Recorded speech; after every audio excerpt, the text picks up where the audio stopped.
Very good afternoon, welcome to TV5 business lunch. నా పేరు ప్రణీత్. ఇక ఈ రోజు ఉదయం మార్కెట్ లో నష్టాల్లో ప్రారంభమైనా కూడా తర్వాత మళ్ళీ లాభాల్లోకి వెళ్లే ప్రయత్నం చేశాయి. కానీ ఆ తర్వాత మళ్ళీ భారీగా నష్టాల్లోకి వెళ్లాయి. ప్రస్తుతం మాత్రం స్వల్ప లాభాలతో ట్రేడ్ అవుతున్నాయని చెప్పొచ్చు. సెన్సెక్స్ ఆల్మోస్ట్ 35 పాయింట్లు, నిఫ్టీ 10 పాయింట్ల లాభంతో ట్రేడ్ అవుతున్నాయి. ఆల్మోస్ట్ మార్కెట్లు రేంజ్ బౌండ్ గా ఉన్నాయని చెప్పొచ్చు. ఇక ఎన్ఎస్సి నిఫ్టీ ప్యాకింగ్ చూసినట్లయితే ఇవాళ టాప్ గెయినర్ సుజలాన్ గా చెప్పుకోవచ్చు. ఆల్మోస్ట్ 4.5% లాభాల్లో ఉంది. 57 రూపాయల వరకు వచ్చింది ఇవాళ సుజలాన్. తర్వాత స్టెర్లైట్, ఆర్కామ్, రిలయన్స్ ఇన్ఫ్రా తర్వాతి స్థానాల్లో లాభపడుతున్న స్టాక్స్ లో ఉన్నాయి. ఇక నష్టపోతున్న కొన్ని స్టాక్స్ చూసినట్లయితే టీసీఎస్ ఇవాళ టాప్ లూజర్ గా ఉంది. ఇండెక్స్ లో ఆల్మోస్ట్ 1.4% నష్టాల్లో ఉంది. ఆ తర్వాత సిప్లా, ఎంఎన్ఎం, బ్రాండ్బ్యాక్సీ, సన్ ఫార్మా ఆ తర్వాత నష్టపోతున్న స్టాక్స్ గా చెప్పుకోవచ్చు. ఇక మనం బ్రెడ్తిన్ కూడా చూసినట్లయితే ఆల్మోస్ట్ 7:5 గా ఉంది. 730 స్టాక్స్ అడ్వాన్సెస్ లో ఉండగా 550 స్టాక్స్ డిక్లైన్స్ గా ఉన్నాయి. ఇక సెక్టర్ వైజ్ గా చూసినట్లయితే మనం అత్యధికంగా ఇవాళ లాభపడుతున్న సెక్టర్ పిఎస్యు సెక్టర్ గా చెప్పుకోవచ్చు. మార్కెట్ సైడ్ వేస్ లో ఉన్నా కూడా ఇవాళ దాదాపు 2.5% లాభాల్లో ట్రేడ్ అవుతుంది పిఎస్యు సెక్టర్. ఆ తర్వాత ఎఫ్ఎంసీజీ సెక్టర్ 1.25% లాభాల్లో ఉంది.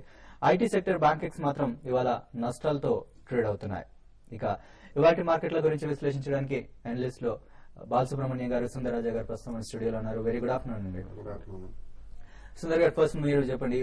అంటే ఎప్పుడు మన డిఫెన్సివ్ స్టాక్స్ గా చెప్పుకునే ఎఫ్ఎంసీజీ సెక్టర్ అలాగే ఈ సెక్టర్స్ ఎక్కువ డిఫెన్సివ్ గా ఉంటాయి, మార్కెట్ లో పడేటప్పుడు రక్షణగా ఉంటాయి. అలాంటి వాటి టాప్ గెయినర్స్ గా ఉన్నాయి మార్కెట్ రేంజ్ బౌండ్ లో ఉన్నప్పుడు. మనం దీన్ని ఎలా అర్థం చేసుకోవచ్చు? సో ఎఫ్ఎంసీజీ చూస్తే కనుక లాస్ట్ ఫ్యూ వీక్స్ పాజిటివ్ గానే ఉన్నాయండి. సో పైగా మార్కెట్ నిన్న ఇవాళ కొంచెం కరెక్షన్ ఉండడంతో ఎఫ్ఎంసీజీ ఫర్దర్ గా కొంచెం పెరగడం జరిగింది.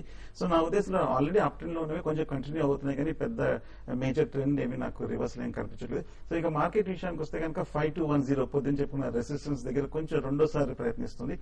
నా ఉద్దేశంలో 5210 పైన ఏమాత్రం ఒక 10 మినిట్స్ నిలబడితే కనుక ఫర్దర్ అప్ ట్రెండ్ మనం 5250 వరకు ఎక్స్పెక్ట్ చేయొచ్చు.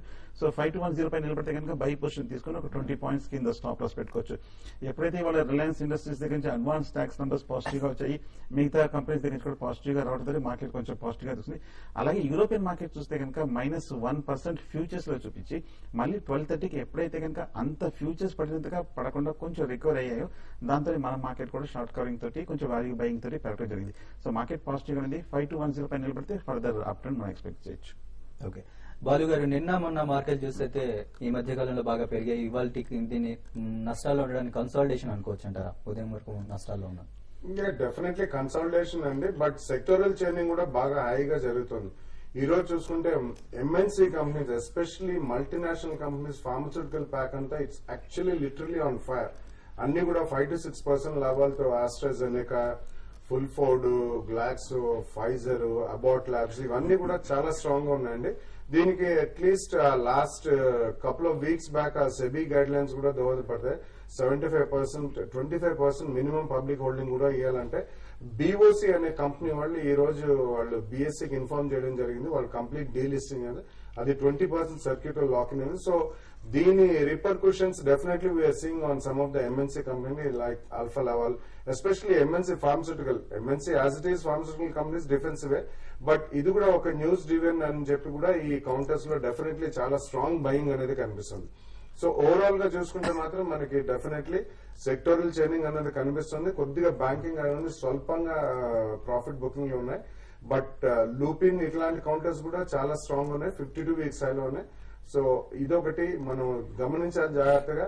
తొందరపడే ఎంఎన్సీ కంపెనీలు కూడా అన్నిటిలోకి మీరు ఇన్వెస్టర్స్ కొన్నదండి. జాగ్రత్తగా ఏదైతే 80% ప్లస్ ఉన్నాయో అటువంటి వాటిలో ఫండమెంటల్స్ ఉన్నవే మనం బ్యాక్ చేస్తే బెటర్. బట్ ఓవరాల్ గా చూసుకుంటే మాత్రం డిఫెన్సివ్ కంటే కూడా కొద్దిగా అగ్రెసివ్ పార్ట్లోనే MNC pharma companies and pharma companies strong గానే ఉన్నాయని చెప్పుకోవాలండి. ఓకే అండి, వాటి మన ఫస్ట్ కాలర్ రమేష్ గారు లైన్ లో సిద్ధంగా ఉన్నారు. వారితో మాట్లాడదాం హైదరాబాద్ నుంచి. గుడ్ ఆఫ్టర్నూన్ రమేష్ గారు. నమస్కారం సార్. నేను ఈ సబ్జెక్ట్ షేర్ 97 లో తీసుకున్నాను.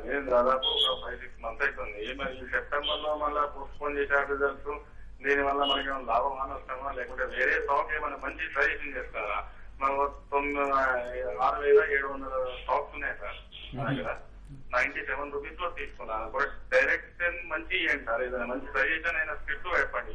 చాలా రోజులు సార్ వెయిట్ చేయబట్టి. షూర్ రమేష్ గారు, ఇవాళ సత్యం న్యూస్ వచ్చింది, దానికి సంబంధించి ఎలాంటి సలహా ఇస్తారు? డెఫినెట్లీ మనం కంటిన్యూస్ గా షోలో చెప్తూనే ఉన్నాం సత్యం కంపెనీస్ సత్యం జోలికి వెళ్ళొద్దని చెప్పి. ఎందుకంటే వాళ్ళ మేనేజ్మెంట్ పరంగా కూడా వాళ్లే ఇచ్చారు అట్లీస్ట్ 1.5 year వాళ్ళకి ఇంకా పడుతుందని. ఇప్పుడు ఈవెన్ అకౌంట్స్ డిక్లరేషన్ కూడా వాళ్ళు ఇంకో 3 months ఎక్స్టెన్షన్ అడిగారు టైము. సో అందులో ఉన్న అన్సర్టనిటీస్ అనేది ఎవరికి తెలియదండి. వాళ్ళు ఇంకా balance sheet cleaning up act లోనే ఉన్నారు. బట్ చాలా మందికి వాలటైల్ నేచర్ ఆఫ్ షేర్ చూసి కొన్నట్టున్నారు. బట్ నా సజెషన్ లో మాత్రం డెఫినెట్లీ సత్యంలో ఇప్పటికి కూడా మేజర్ గా ఏమి పాజిటివ్ న్యూస్ అనేది ఏమి రాదు. క్లాస్ యాక్షన్ సూట్స్ కూడా అయ్యే అవకాశం చాలా ఎక్కువ ఉంది యూఎస్ లో. సో ఇమీడియట్లీ మీరు ఇందులోంచి బయటపడిపోయి బ్యాంకింగ్ స్టాక్స్ ఉంది, డెఫినెట్లీ ప్రైవేట్ సెక్టర్ బ్యాంక్స్ కానీ పబ్లిక్ సెక్టర్ బ్యాంక్స్ లో ఉంది. ఇప్పుడు ఎస్ బ్యాంక్ ఒకటి ఉంది. రియాక్షన్ లో డెఫినెట్లీ అటువంటి banks Andhra bank, public sector లో Andhra bank, yes bank, federal bank, Allahabad bank, ఇటువంటి బ్యాంక్స్ లో ఆన్ రియాక్షన్ డెఫినెట్లీ కొనండి. మీకు నెక్స్ట్ 1 or 2 years లో దీంట్లోనే major profitability and major gains కనిపిస్తుంది. అంటే ఆయన దగ్గర ఆల్మోస్ట్ 6,000 స్టాక్స్ ఉన్నాయంటే ప్రస్తుతం చూసినట్లయితే మోర్ దెన్ 10% లాస్ లో ఉన్నారు. డెఫినెట్లీ అండి. ఈవెన్ దెన్ సత్యంలో ఉన్న అన్సర్టనిటీకి అది రేపు పొద్దున వాళ్ళు డిక్లరేషన్ ఆఫ్ రిజల్ట్స్ సెప్టెంబర్ దాకా పోస్ట్పోన్ చేశారు. సో ఈ లోపల అన్సర్టనిటీ అనేది మనకు తెలియదు. సో ఓవరాల్ మార్కెట్ సెంటిమెంట్ కొద్దిగా వీక్ అయితే మాత్రం డెఫినెట్లీ ఇది పడే ఛాన్స్ ఎక్కువ ఉంది. ఇక్కడ నుంచి ఏమన్నా స్వల్పంగా పెరుగుతుందో అది మనం ఎవరు చెప్పలేము, కానీ అన్సర్టనిటీ ఉన్న కౌంటర్ లో ఇన్వెస్ట్ చేసి చాలా రోజులు ఉండడం అంత మంచిది కాదని. సో ఈ కాంటెక్స్ లో వాళ్ళకి చెప్పడం జరిగింది. వీక్నెస్ లో ఈ షేర్ అమ్మేసి ముందు రెడీగా ఉంటే ఓవరాల్ మార్కెట్ వీక్నెస్ లో డెఫినెట్లీ బ్యాంకింగ్ స్టాక్స్ ఏదైనా మంచి కొనుక్కుంటే మంచి ప్రాఫిట్స్ వస్తాయి. ఓకే అండి, నెక్స్ట్ మా కాలర్ మనకి వైజాగ్ నుంచి ఉన్నారు. హలో హలో, గుడ్ ఆఫ్టర్నూన్ అండి, చెప్పండి. Good afternoon sir. నేను వినోద్ వైజాగ్ నుంచి మాట్లాడుతున్నాను. చెప్పండి వినోద్ గారు.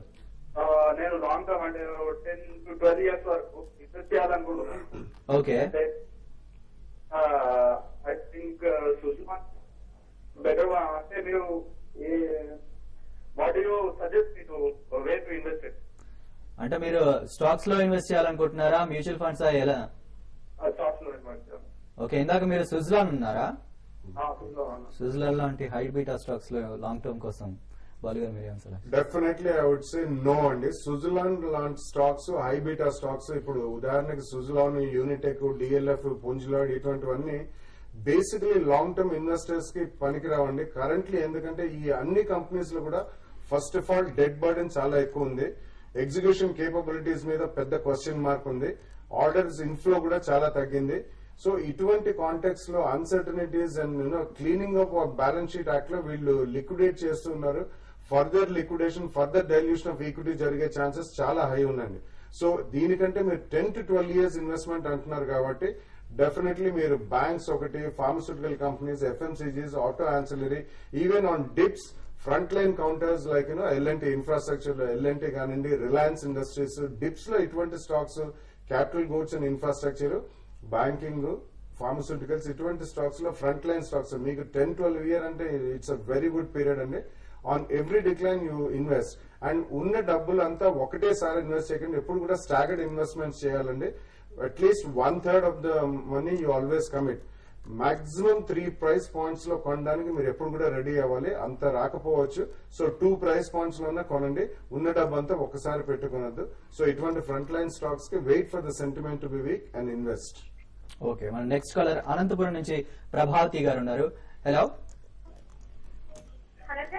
నమస్తే అండి, చెప్పండి.